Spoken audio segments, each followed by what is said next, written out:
আপনাকে যদি কেউ বলে মাইক্রোসফট এক্সেলে থাকা এই সবগুলো নেম দিয়ে ইন্ডিভিজুয়ালি একটা একটা করে ফোল্ডার ক্রিয়েট করতে হবে, তাহলে আপনি কি করবেন? আপনি কি প্রত্যেকটা আলাদা আলাদা করে ফোল্ডার ক্রিয়েট করবেন? না, আপনি চাইলে জাস্ট একটা সিম্পল ট্রিক ইউজ করে জাস্ট কয়েক সেকেন্ডেই সবগুলো ফোল্ডার ক্রিয়েট করে ফেলতে পারেন। এই জন্যই পাশে একটা কলাম ক্রিয়েট করে নেবেন, দেন এখান থেকে এমডি টাইপ করবেন, স্পেস দিয়ে ডাবল কোটেশন, দেন এইটা টাইপ করবেন যেই নেমটা আপনি ফোল্ডারে রাখতে চান সেটা। এরপর ডাবল কোটেশন অফ করে এন্টার প্রেস করবেন, দেন ফ্ল্যাশ ফিল করে দেবেন কন্ট্রোল+ই বাটন প্রেস করে। সবগুলো নেম একসাথে সিলেকশন করে কপি করে নেবেন, দেন সার্চ বার থেকে নোটপ্যাড সার্চ করবেন, নোটপ্যাডটা ওপেন করে নেবেন।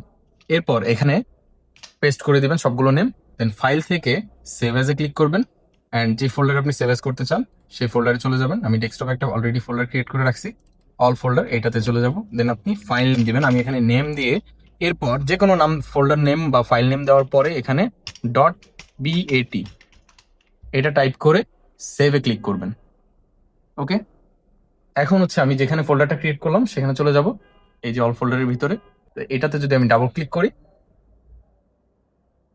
তাহলে কিন্তু অটোমেটিক্যালি সবগুলো ফোল্ডার ক্রিয়েট হয়ে যাবে।